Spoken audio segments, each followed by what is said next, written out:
আরে আরে আরে দেখো বন্ধুরা, আজকের রেসিপি থেকে একদম ধোয়া উঠতেছে। ওয়াও, জাস্ট জমে যাবে এক থাল ভাতের সাথে, মজা করে খাওয়া যাবে। তো চলো বন্ধুরা, আজকে রেসিপি শুরু করা যাক।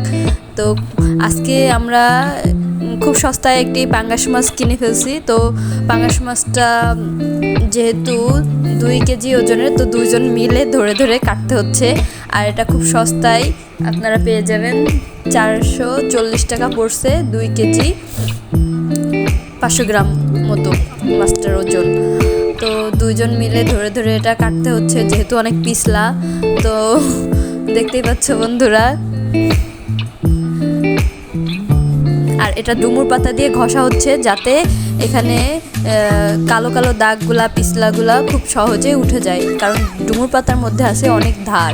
আর এটা দিয়ে খুব সহজেই ঘষলে মাছের গন্ধও চলে যায়, অনেক ভালো পরিষ্কার হয়। তো বন্ধুরা, এখন আমরা মাছটা কেটে নিচ্ছি। দেখো, মাছের ভিতর কিন্তু বেশি নাড়িভুড়ি নাই, অল্প কিছু নাড়িভুড়ি আছে।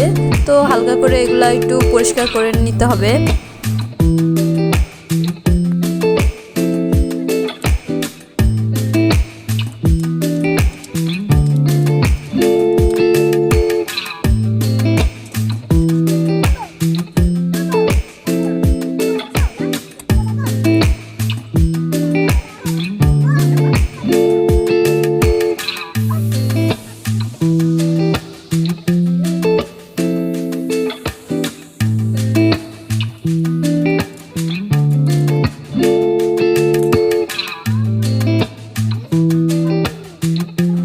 তো পাঙাশ মাছটা অনেক ভালো ছিল, আর এটা হচ্ছে অনেক বেশি মাংস ছিল। তো অনেকগুলো মাছ হয়েছে, দেখো বন্ধুরা কত সুন্দর সুন্দর মাছের পিসগুলো হয়ে গেছে। তো এখন এটাকে ভাগ করে রান্না করার পালা। বন্ধুরা, তোমাদের সাথে একটি টিপস শেয়ার করে রাখি। পাঙাশ মাছ গন্ধের কারণে অনেকে খায় না, তো এটাকে যত ভালো করে পরিষ্কার করা যাবে, তো এটা তত বেশি হচ্ছে গন্ধমুক্ত থাকবে আর কি, কোনো গন্ধই পাওয়া যাবে না যেটা পাঙাশ মাছ। তো আম্মু আজকে হচ্ছে পটল দিয়ে আলু দিয়ে মাছটা বললো রান্না করে দেখি কেমন লাগে। তো আমরা ফার্স্ট টাইম আজকে পাঙাশ মাছের সাথে পটল দিয়ে আলু দিয়ে রান্না করব। তো প্রথমে এই মাছটা হচ্ছে ধুয়ে নিলাম ভালো করে। যত ভালো করে ধুবো তত মানে মাছটা বেশি খেতে সুস্বাদু হবে। এলাকার ভাষায় বলে যে মাছ ধোয়ায় মিঠা, যত ধুবো তত বেশি ভালো হবে আর কি মাছ ধুলে। তো হলুদ মরিচ মাখায় মাছটা এখন ভাজার পালা। তো পিস পিস করে এটাকে ভেজে নিই। আমরা সাধারণত পাঙাশ মাছের ভুনাই খাই, মানে হয় বেশি করে পেঁয়াজ দিয়ে ভুনা, না হয় হালকা ঝোল মশলা করে খাওয়া হয়। তো আজকে দেখি পটল দিয়ে আলু দিয়ে ট্রাই করে কেমন লাগে। বন্ধুরা, তোমরাও বাসায় ট্রাই করো এই রেসিপিটা, আশা করি সবার অনেক ভালো লাগবে।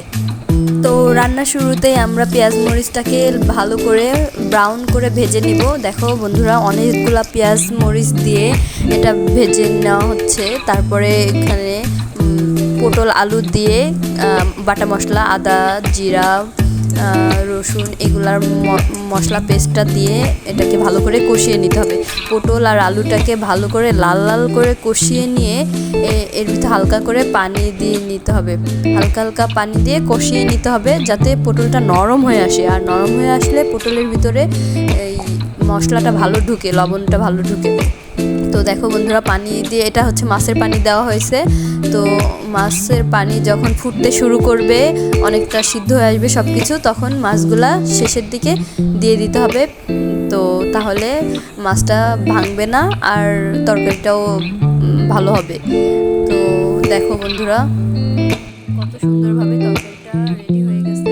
আরেকটা টিপস হচ্ছে, তোমরা মাছটাকে অনেক ভালো করে ভেজে নিলে তাহলে স্বাদটা অনেক ভালো হবে। মাছটা খেতে মজা লাগবে বেশি ব্রাউন করে বা বেশি ভাজা ভাজা করে নিলে। আমার কাছে এটাই বেশি পছন্দ হয়। তো হয়ে গেছে আমাদের তরকারি রান্না। দেখো, এখন আমরা ঢেলে নিব একটা বাউলে করে। তো দেখো, এইরকম ধোয়া ওঠা গরম তরকারি দিয়ে 1 প্লেট ভাত অনায়াসে খাওয়া যাবে। ধন্যবাদ সবাইকে দেখার জন্য। সেই স্বাদ একদম জমে ক্ষীর।